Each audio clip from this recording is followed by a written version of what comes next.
Assalamualaikum warahmatullahi wabarakatuh. Ila ridho ilahi ta'ala wa khususan bi barakati suratil Fatihah. A'udzubillahi minasyaitonir rajim. Bismillahirrahmanirrahim. Alhamdulillahirabbil alamin. Arrahmanirrahim. Maliki yaumiddin. Iyyaka na'budu wa iyyaka nasta'in. Ihdinas siratal mustaqim. Siratal ladzina an'amta 'alaihim ghairil maghdubi 'alaihim waladdallin. Bismillah, alhamdulillah, la haula wala quwata illa billah, asyhadu alla ilaha illallah wahdahu la syarikalah wa asyhadu anna Muhammadan abduhu wa rasuluhu la nabiyya ba'dah. Allahumma ya muqallibal qulub tsabbit qulubana ala dinik. Allahumma ftah qulubana ka futuhil arifin wan nawwir qulubana bihidayatil yaqin. Rabbi shrah sadri wa yassir amri wahlul 'uqdatam min lisani yafqahu qouli. Alhamdulillah para bapak, para ibu, kita dapat anugerah masih diberi kesehatan ya. Mudah-mudahan kita istiqomah ya, dan mudah-mudahan karena istiqomah itu mahal, ajeg itu mahal, konsisten itu mahal. Di tengah-tengah tantangan, hambatan, ancaman, gangguan, terutama sekarang itu yang paling banyak itu kan gangguan bongso lelembut, bongso yang kita. Nah, kita teruskan malih nggih. Jadi minggu kemarin kita sudah sampai pada bagaimana kalau kita ini sudah berikrar, sudah menyatakan pasrah nang Gusti Allah, tapi masih ada godaan-godaan untuk kembali melakukan sesuatu yang kurang baik. Nah, ini yang beratnya di situ. A'udzubillahi minasyaitonir rajim. Bismillahirrahmanirrahim. Jadi ayat murukum bil kufri ba'daid antum muslimun. Itu kemarin kan sudah sampai ayat itu. Jadi ayat murukum bil kufri, apakah mungkin Gusti Allah itu memerintah kufur id antum muslimun, setelah kita itu menjadi orang Islam, orang Islam yang taat ya, mudah-mudahan ya. Padahal kita ini betul-betul sudah wazkur id akhadallahu misaqan nabiyina lama kan. Ini kan sudah sampai itu. Id antum muslimun. Jadi gak mungkin jadi bocor sampailah nauzubillah min dzalik. Makanya pentingnya kita ngelateni malih ayat-ayat kados ngeten iki supados kita betul-betul ya ini terhindar dari sudah ngaku Islam. Ini kan gambarannya memang gambaran umat nggih matur nuwun Yahudi dan Nasrani kan, gambarannya itu seolah-olah, tapi di sini yang harus kita perhatikan ada kata kumnya itu id antum muslimun, tatkala kalian semua sudah masuk Islam, berarti kan kita pun tersindir oleh Gusti Allah. Jadi jangan tersinggung, ini dawuh Gusti Allah. Dawuh Gusti Allah id akhadallahu misaqan nabiyina lama kan, itu kemarin itu kan, lama atainakum min kitabin wa hikmatin summa ja'akum rasulun musaddiqul lima ma'akum ya. Jadi ojo sampai kita ini sudah sudah beriman kepada kanjeng Nabi Muhammad, sudah beriman kepada Gusti Allah, kita rusak kembali. Ayat selanjutnya juga begitu. ayat yang akan. A'udzubillahi minasyaitonirrajim. Bismillahirrahmanirrahim. Kan. Qala aqrartum, ada dua amnya. Qala ngendiko. Ngendiko itu Gusti Allah. Nah, lahum marang para nabi di sini. Aqrartum wa akhadtum ala zalikum isri. Nah, aqrartum ono toh. Nah, jadi pertanyaan, jadi ikrar. Jadi tatkala kita ini sudah berikrar, sudah menetapkan mengokohkan, menetapkan dengan janji kita, dengan sumpah kita, dengan ini keberagamaan lah. Jadi sudah betul-betul kita itu menekadkan diri, ya,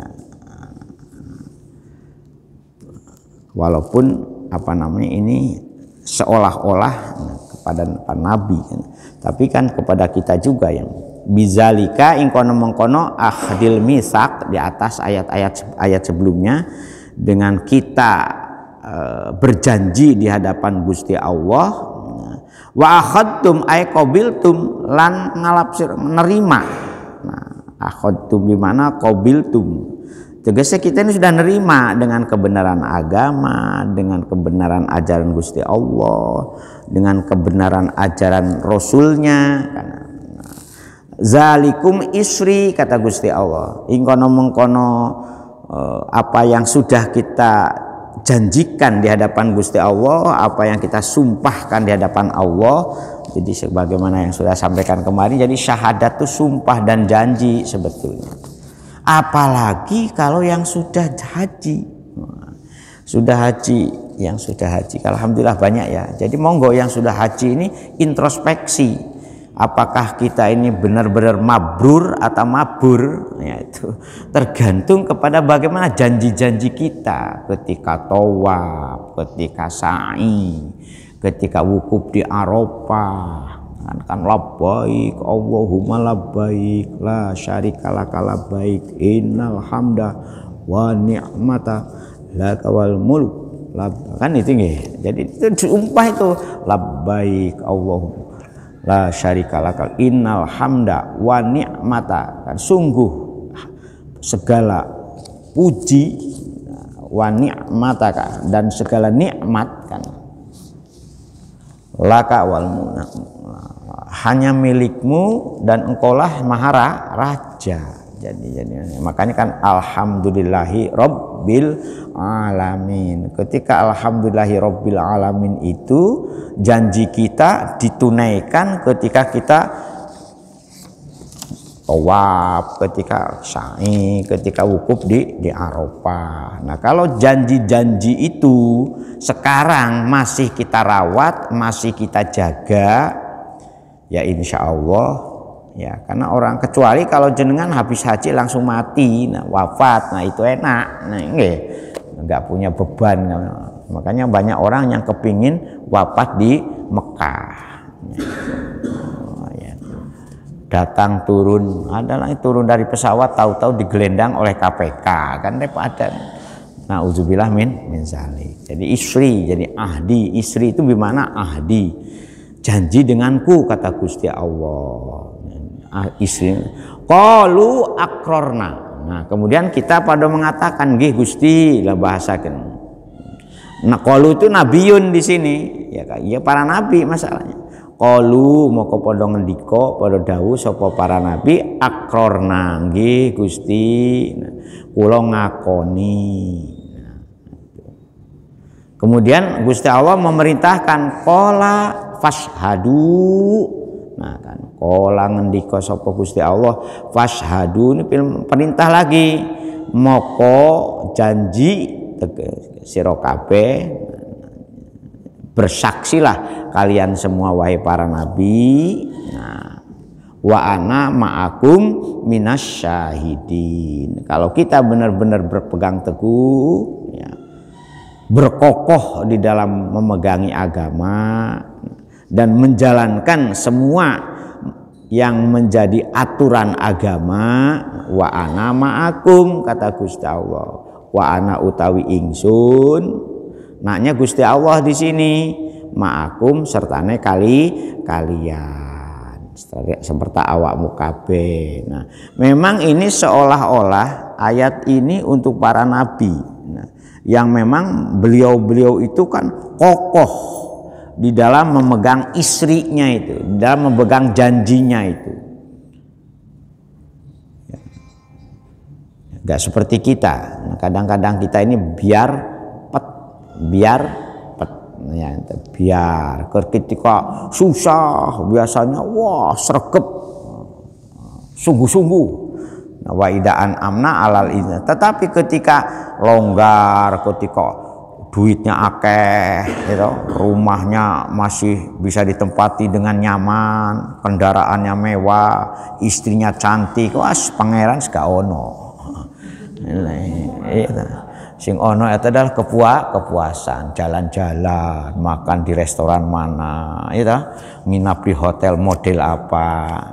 Tahu-tahu ketika diuji bojone sakitan, umai gak ono sing rewang sing gak gelem ngresiki, duwite entek pisan, penggawenane ya, diputus pisan. Baru pangeran digoleki, Gusti napa kula kados ngeten niki. Salah napa kula niki Gusti. Bengok-bengok wadaan amna wana abijanibi wa ida masau syarru kana yausa. Itu sing akeh kan ngoten. Jadi pangeran itu hanya digoleki untuk tambal butuh. Gak ada istiqomahnya. Nah, mengapa ini para nabi ini diberi contoh kados ngeten niki? Panjenengan pirsani contoh mulai Nabi Adam ngantos Rasulullah Kanjeng Muhammad sallallahu alaihi wasallam untuk urusan kepuasan dunia beliau itu hampir tidak ada. Waktunya habis. Jadi itu. Kalau kita kan tidak, bahkan akhirat pun kita bayangkan nanti ada widadari cantik-cantik, gitu. Kemudian makanan yang seperti Al-Kausar boleh, padahal itu hanya menggambarkan mala ainun ro'at wala udunun sami'at wala khotoro biqolbin basar. Akhirat itu nikmat yang puncaknya nikmat yang tidak bisa dibayangkan dengan angan-angan manusia.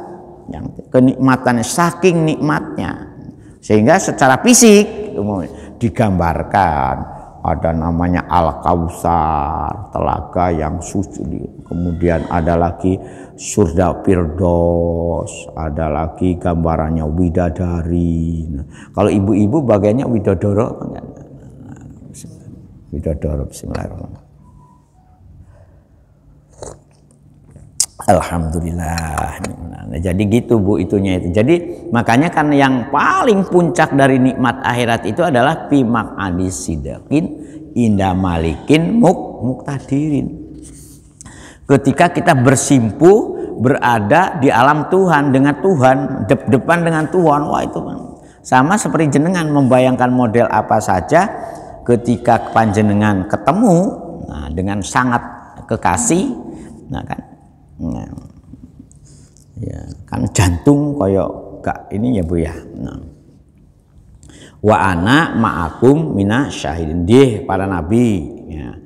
Ya, aku sebagai Tuhan iku wa'akum bersama kalian minas syahidin sebagai zat. Nah, jangan diartikan sebagai zat yang benar-benar seperti halnya orang yang bersaksi alaikum wa alaihim. Nah, bersaksinya kepada siapa? Kepada orang-orang yang pashadu. Pashadu itu jama. Gitu. Dan bersaksinya seperti itu. Nah, makanya kan sekitarnya asyhadu alla ilaha illallah. Kula nakseni Gusti panjenengan niku satu-satunya Tuhan. Wa asyhadu anna Muhammadar Rasulullah, dan saya bersaksi panjenengan Kanjeng Nabi Muhammad benar-benar utusanipun Gusti Allah. Nah, konsekuensi kesaksian itu akhirnya kita dituntut menjalankan segala perintah Gusti Allah dan mempraktekkan segala yang dicontohkan oleh Rasulullah. Monggo. Syariat. Nah, kan memang tasyri'nya itu prakteknya contohnya Pak. Jadi hikmah yang sebagaimana diartikan min kitabin wa hikmatin. Nah, ada yang menafsiri yaitu tadi apa? Fahmas syariati ya. Jadi kenapa bisa ditafsiri dengan fahmas syariati pada ayat sebelumnya?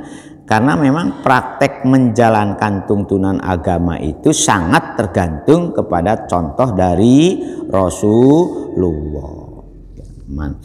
Bahkan kalau kita hanya dibedakan praktek Rasulullah sebagai manusia biasa itu dibedakan, ingat saya dan sudah menyiapkan ada sunnah tasyri'iyah dan sunnah ghairu tasyri'iyah. Sunnah-sunnah itu contoh dari Nabi yang memang merupakan satu paket sebagai tuntunan yang perlu dilaksanakan sesuai dengan contohnya. Jangan sampai kita ini contoh sholat menghadap kiblat. Sampai sholat menghadap ke selatan, pantai selatan. Pakaiannya nutup aurat. Nah, nutup auratnya model apa? Makanya para ulama hanya menjelaskan tentang batas aurat. Babah pakai lepis, babah pakai jin, ya, babah pakai kaos oblong, babah pakai baju koko, babah pakai gamis. Yang penting bagaimana nutup auratnya. Ibu-ibu rukunya ini saya belum ada yang lihat ruku hitam ini. Kalau ruku liani putih sudah banyak ya. Coba sekali-sekali ibu-ibu pakai ruku yang hitam. Apa ada yang melarang? Gak ada. Apa sunnahnya putih? Wah, Rasulullah gak pakai ruku kok bu sholatnya. Ya, yang pakai ruku itu istrinya. Makanya jangan mengatakan sunnahnya putih. Siapa yang bilang ruku sunnahnya putih? Wah, Rasulullah sholat gak pakai ruku. Nah, makanya jangan jangan buju itu jangan teman-teman gitu loh. Makanya monggo kuning ada, jadi Rasul pakai baju kuning. Dulu zaman Golkar Jaya cari hadis, nyuruh kiai-kiai se-Indonesia tolong carikan jarene hadis yang membenarkan bahwa Rasulullah itu pernah memakai baju kuning, kain kuning. Ada yang matikan Rasulullah senang hijau, nah, maka muncullah pakainya hijau. Ngoten Bu nggih. Jadi monggo kesaksian kita ini perkokoh. Nah, ya mudah-mudahan dengan ngaji ini bagian upaya kita untuk mengkokohkan. Barangkali masih ada sunnah-sunnah Rasulullah yang belum kita ketahui. Ya, kan ternyata banyak. Ya, kan waktu sholat aja begini, waktu duduk di masjid ya begini. Supaya mudah-mudahan semakin sempurna. Ada juga namanya sunnah ghairu tasyri'iyah. Sunnah juga kalau ditiru ya sae, tetapi tidak ada ikatannya dengan urusan syariat. Yaitu contohnya yaitu bentuk pakaian kita yang dipakai. Dulu makan itu Bu, gak ada sendok garpu, pisau garpu. Karena zaman Rasul itu ya kehidupan masih belum ditopang oleh teknologi. Sekarang sudah ditopang oleh teknologi. Ya kita makan pakai garpu, pakai sendok, pakai pisau barang, gitu kan. Kalau makannya makan setik, kan itu pakai pisau sama garpu. Tahu stik Bu ya? Alhamdulillah. Sekali-sekali lah makan stik Bu. Di situ kan dekat itu, di mana? Di Rahmawati. Nah, Rahmawati kan stik. Kan? Budirun ya? Alhamdulillah. Ya Budirun ya. Damal stik dah Bu. Oh anak-anaknya. Ya kapan-kapan tak cicipi ini.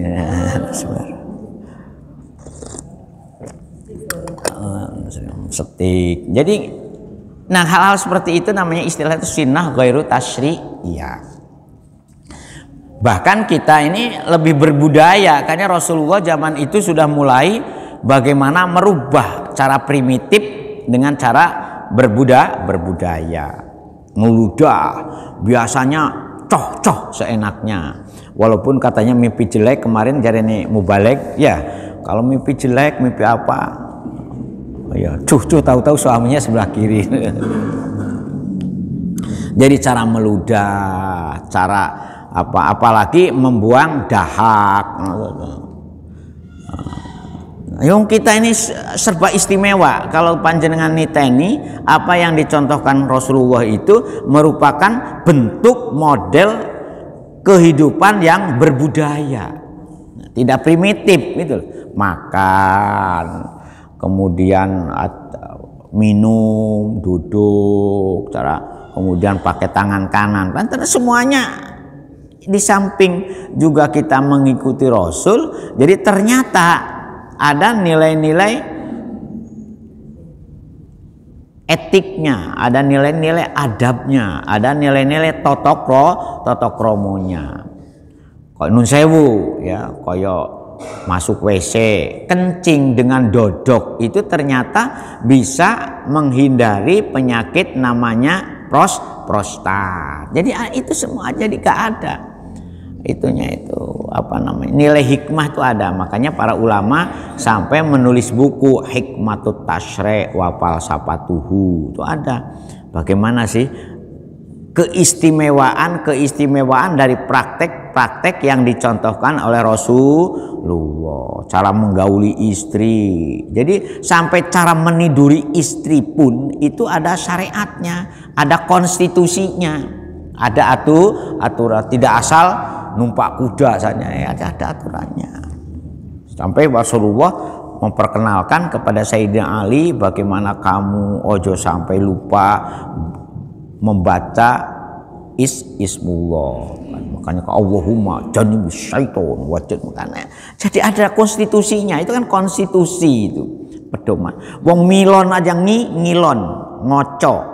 Bagaimana berdoa ketika kita bertatap-tatapan dengan wajah kita sendiri di depan koco. Nih, ada yang hafal doanya?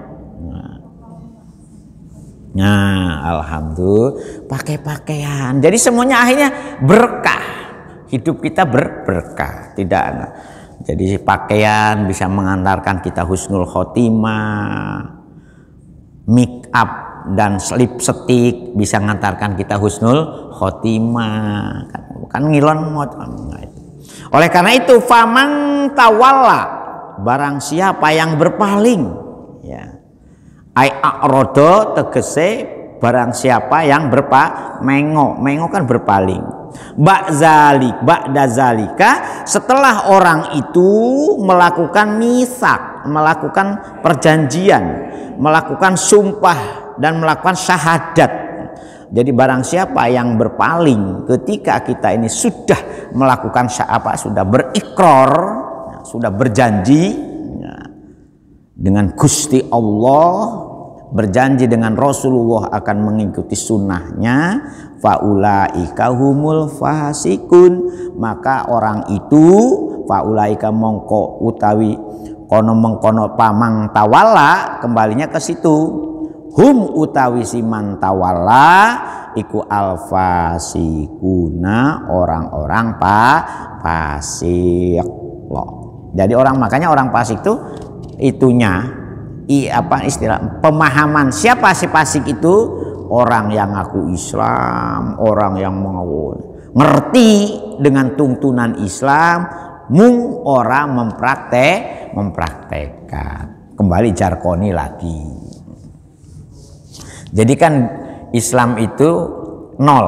Ketika orang di bawahnya Islam itu Muslim, itu munafik. Nah, di bawahnya munafik lagi namanya fasik. Di bawahnya fasik lagi namanya kufur. Nah, paling bawah nilai derajatnya itu musyrik. Nah, ke atas juga begitu. Setelah Muslim naik jadi mukmin. Setelah mukmin naik jadi muttaqin. Setelah muttaqin naik jadi muhsin. Allahumma filahu, ya sudah wafat Pak Muhsinnya ini karena zaman Covid. Di atas muhsin itu namanya muqarrabin. Jadi ada muslim, mukmin, muttaqin, muhsin, baru muqarrabin. Jadi derajatnya ada ininya juga itu, ada apa namanya? Ada gridnya, ya, ada klasternya. Ya, makanya orang yang merasa dekat, orang yang selalu merasa ma'akumnya itu loh, dirasakan betul. Wa ana ma'akumnya itu dirasakan. Nah, itu. Kalau sudah wa ana ma'akumnya di hati itu nyantol gitu loh. Sopo sing jenenge pangerannya sama dengan jenengan lah. Walaupun sudah ditinggal wafat 10 tahun yang lalu dengan suaminya, karena pernah nyentuh siapa suami saya, walaupun sudah dikubur di mana, mungkin sudah hancur apa namanya belulangnya, tapi di hati ibu kan masih nyantol. Oh iya toh? Oh iya. Nah karena apa? Karena muqarrana ma'akum itu ada di situ, merasa dekat. Karena yang pernah menyentuh zat itu biasanya awet. Wa ana jadi kroso. Nah kenapa harus roso yang nyentuh zat Tuhan? Nah karena Tuhan tidak berfisik, ya. Tidak ada zatnya yang bisa disentuh oleh indra. Nah, itu. Disentuhnya oleh roso. Bagaimana trainingnya? Nah itu trainingnya ada, Bu. Nah, jangan khawatir dianggap Tuhan tidak mempunyai cara. Makanya ada trainingnya, ada riyadhah. Nah bahasa yang lebih kerennya riyadhah. Jadi wa ana ma'akum itu kroso, wa ana ma'akum minasyahidin. Ini kan penjelasan dari banyak ayat yang berhubungan bahwa kita dengan Tuhan itulah haula wala quwata illa billahil aliyil adim. Diucapkan mung ora ikene dirasakno. Mengapa? Karena kita belum pernah belajar untuk menyatu. Nah, makanya derajat yang paling tinggi muqarrabin, merasa dekat. Rabbaniyin. Nah, dalam prakteknya setelah muqarrabin itu wujud perilakunya sudah rabbaniyin, kan itu. Yang dengan Tuhan itu ya betul-betul akrab gitu. Dalam rasa tadi Bu, bukan akrab-akraban secara fisik, dengan rasa itu akrab. La tulihim tijaratun walabain, babah sedang bekerja, babah sedang macul, babah sedang dodolan di pasar, dodolan di Masjid Al-Akbar, karena kan ada pasar kaget kadang-kadang dodolan di supermarket, itu enggak, ini rasanya tetap alladzina yazkurunallaha qiyaman wa qu'udan wa ala junubihim wa yattafakkar. Kan itu mestinya dengan Tuhan itu. Wa huwa ma'akum wa aina ma kuntum. Jadi wa ana ma'akum itu Gusti Allah itu bersama kalian. Aku tetap bersama sira kabeh. Ya mina itu. Tetapi kafamang tawalla, kalau kita berpaling, kita jadi orang fasik itu bukan orang yang tidak ngerti Islam, orang yang sangat ngerti bahkan. Tetapi mung ora gelem ngelako secara konsekuen. Nah inilah beratnya jadi ustad, Bu. Nah jangan-jangan ustadnya sendiri yang fasik, pinter ngomong no, pinter nyampe no nang wong liya, tapi awake dhewe ora iso ngelako, ora iso ngelakoni.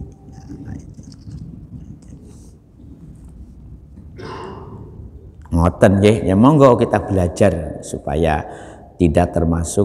Maka terutama mohon maaf itu kenapa saya nyebut haji, karena banyak kitab-kitab itu yang menjelaskan konsekuensi orang yang sudah ibadah haji itu beratnya minta ampun. Karena kita dengan Gusti Allah itu labbaik Allahumma labbaik itu berjanji. Ya. Makanya sing enak tuh hajinya haji orang miskin saja ya. Apa haji orang miskin itu? Seperti Jumatan, hujul fuqara wal masakin. Alhamdulillah. Tetapi kalau sudah cukup biaya, kalau kita tidak melaksanakan haji juga diancam. Matinya mati jahiliyah. Tapi yang sudah, asalkan yang sebelum hajinya dilakoni secara baik, sholatnya baik, zakatnya dilakoni secara baik, puasanya diilmoni secara baik, yang insya Allah kurang 40 berapa hari lagi Bu? Nggak sampai kurang 2 bulan sudah terkurang. Sekarang tanggal berapa? 17 apa 18 bulan Rajabnya ini? 18, berarti 12 ditambah 30, kurang lebih 42 hari lagi kita akan masuk bulan Ramadan. Mudah-mudahan kita sampai ke bulan. Nah, kemudian oleh karena itu oleh Gusti Allah diingatkan malih, apa ghaira dinillahi yabghun walahu aslama man fis samawati wal ardh aw karha. Nah itu wa ilaihi yurja'un. Apa ghaira? Itu pertanyaan juga. Jadi kalau yang ayat sebelumnya aqrartum, nah, apakah ketika kamu sudah berjanji, sudah bersumpah, sudah berikrar, ya, menjadi orang Islam, walaupun di sini aqrartumnya itu kepada para nabi seolah-olah, tetapi kan kepada kita juga karena khitabun nabi khitabu ala umatihi. Jadi Al-Qur'an itu tidak untuk nabi secara pribadi. Oleh karena itu pemahamannya insya Allah dibikin sama oleh Gusti Allah itu. Kalau kita dikendaki mayyuridillaha khairu yufaqihu fiddin. Tidak aneh-aneh lah dalam memahami aja. Apa qara dinil labgun bil ya'i al mutawallaun wata boleh tabgun, ya boleh yabgun.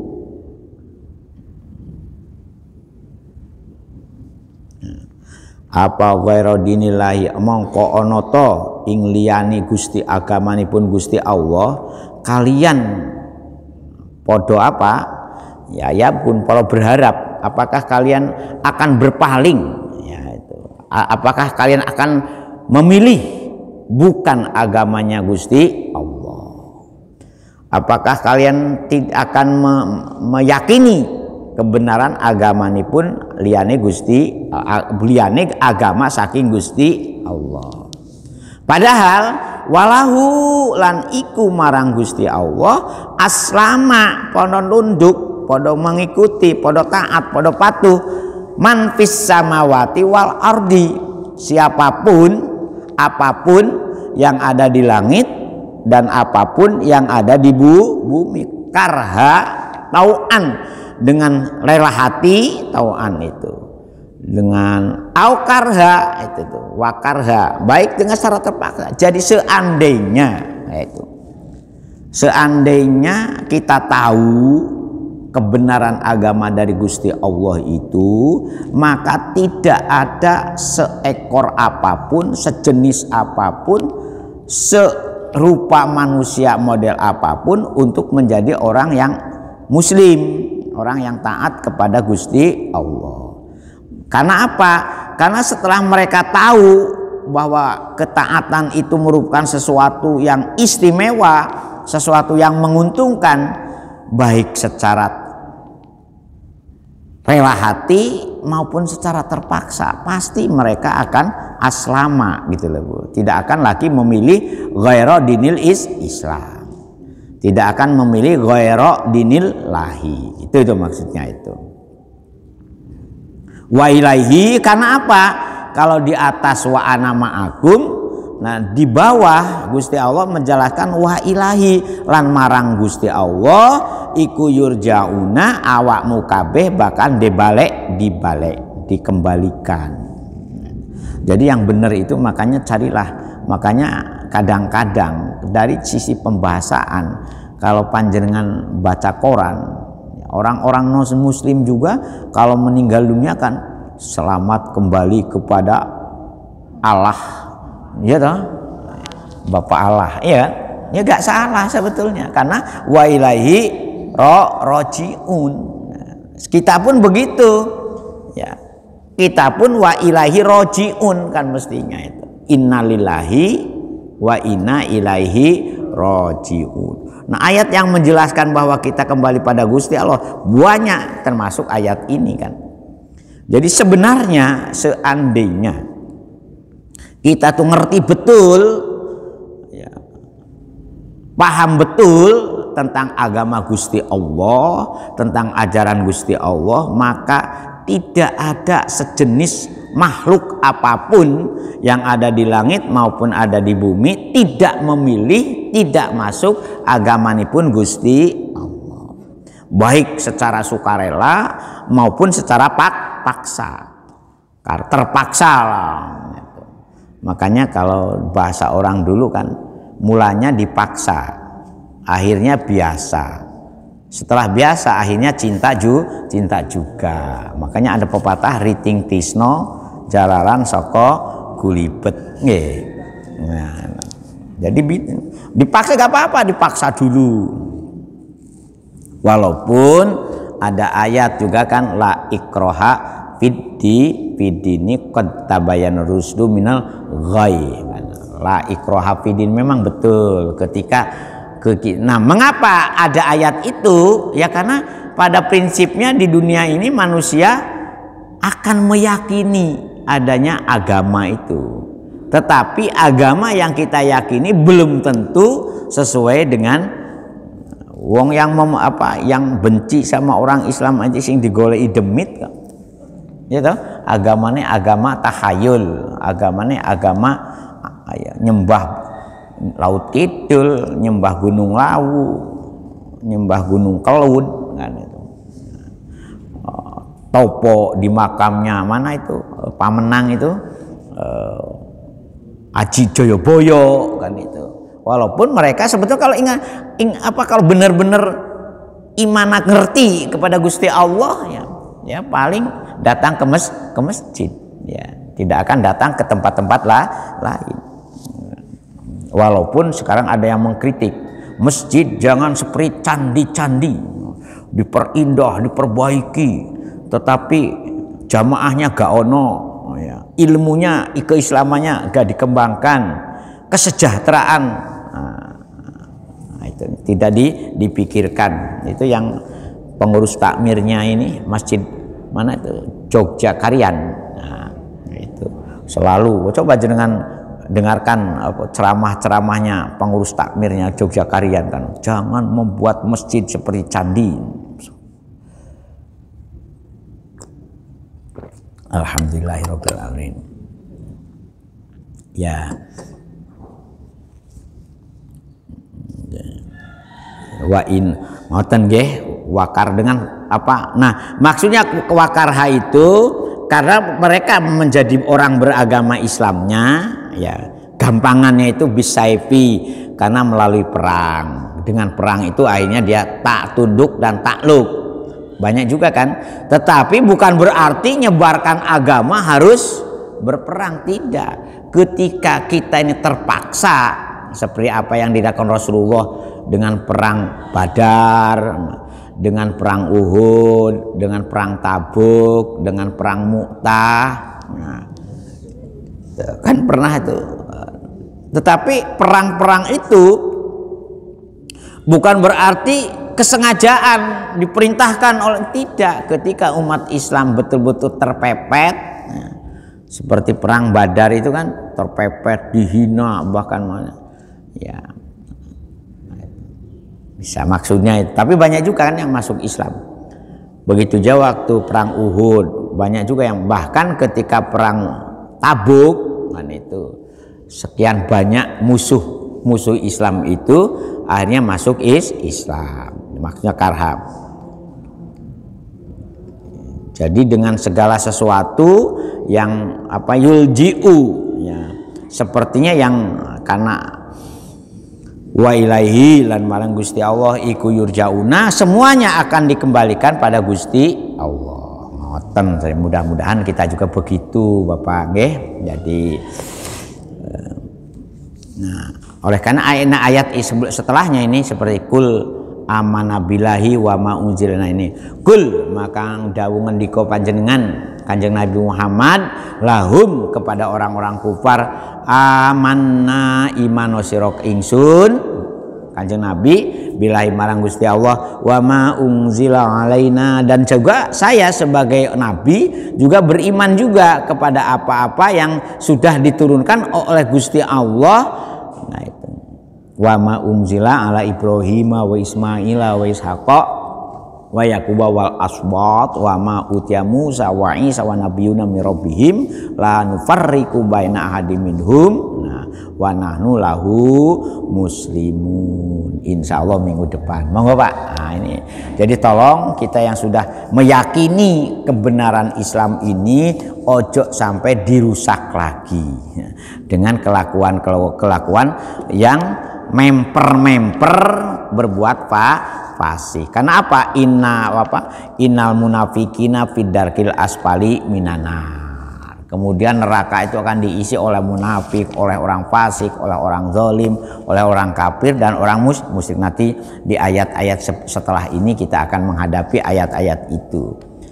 Jadi kasarannya, mohon maaf ini jangan tersinggung.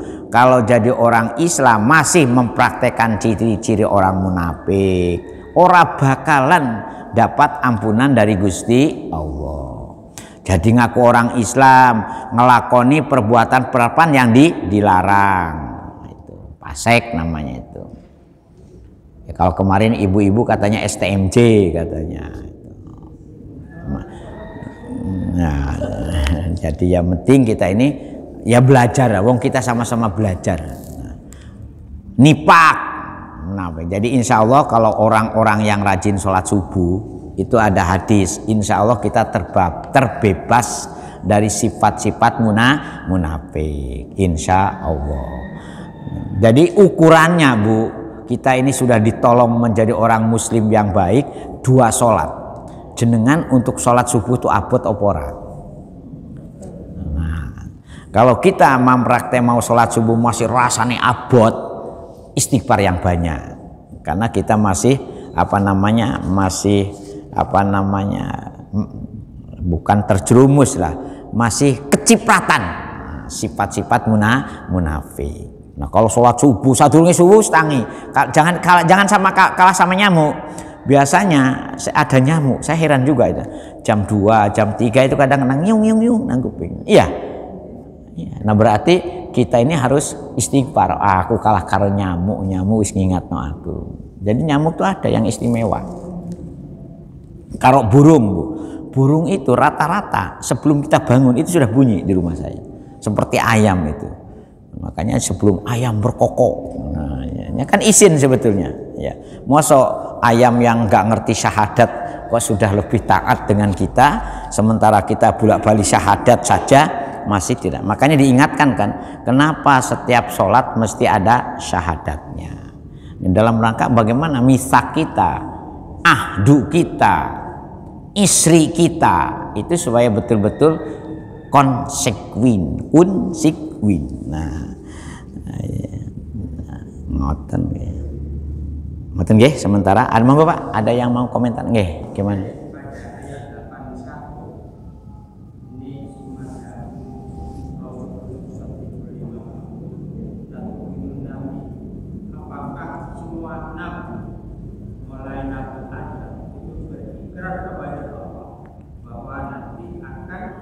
Diciptakan Allah Rasul Muhammad SAW, dan ini apakah yang disebut dengan Rasul Muhammad? Ya. Dan semua nabi di hari akhir di alam mahsyar, semua nabi tidak mampu untuk berbuat sesuatu hanya kepada Rasulullah Muhammad. Ya.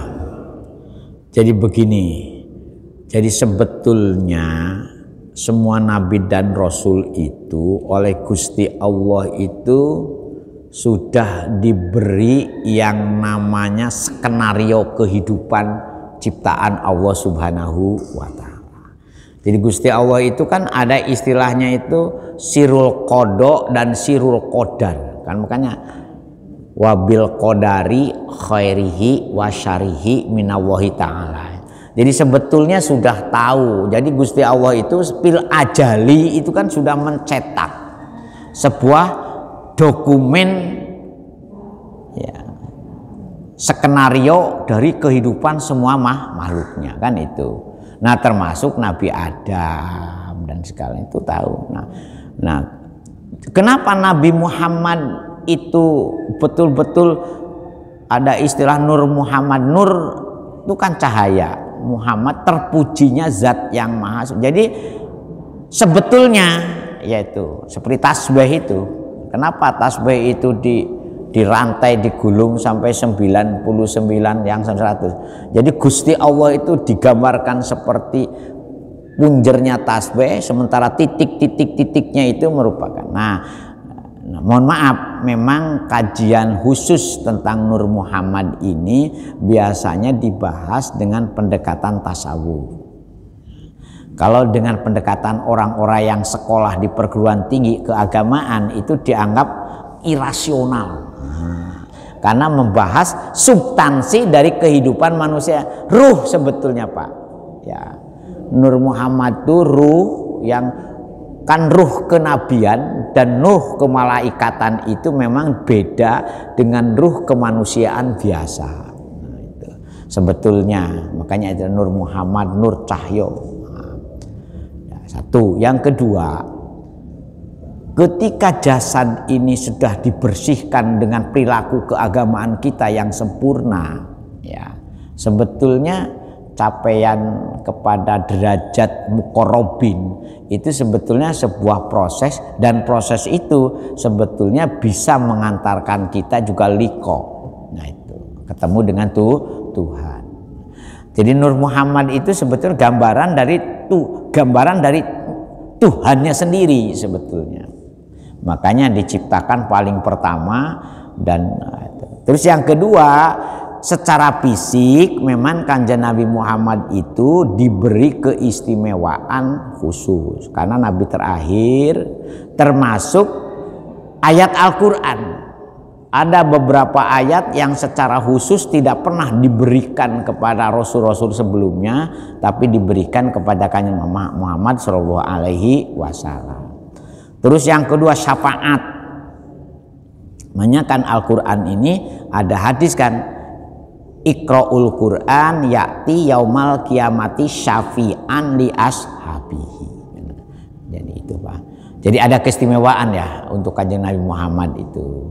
Nah, untuk lebih kenalnya, bagaimana kita bisa mengkonsentrasikan diri, bisa memahami secara sistematik dan akademis terkait dengan Nur Muhammad tadi, ya diskusinya terbatas saja Pak. Saya mungkin bisa membantu bagaimana kita cara memahami dan kemana kita cari pintu supaya kenalan dengan Nur Muhammad itu betul-betul bisa menjadi bagian dari sistem keyakinan keimanan kita. Kalau pengajian model umum ini dianggap nganeh-nganeh kan kacau itu. Nah, Al-Fatihah. Auzubillahi ya kana abdu ya kana nasta'in.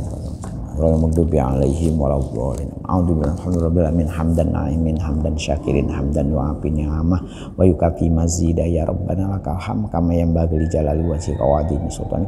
Allahumma shalli Muhammad salatan tunjina min jami' ahwali wal afat wa taqdina biha jami'al hajat wa tutahhiruna biha min jami'is sayyi'at wa tarhamna min jami'al khairat wa ma ya muqallibal qulub sabbit qulubana ala dinik. Allahumma iftah qulubana ka futuhil arifin. Allahumma ja'ahlana wa auladana wa talamidana min ahlil ilmi wa ahlil khair wa la taj'alna wa iyyahum man hablana min azwajina wa dzurriyyatina qurrata ayun waj'alna lil muttaqin rabbana atina fid dunya hasanah wa fil akhirati hasanah wa qina azabannar wa qina Subhana rabbika rabbil izzati amma yasifun wa salamun alal mursalin walhamdulillahi rabb. Sekurang dan selebihnya nyuwun agung pamunten. Ihdinas siratal mustaqim. Assalamualaikum warahmatullahi wabarakatuh. Astaghfirullah rabbal baraya astaghfirullah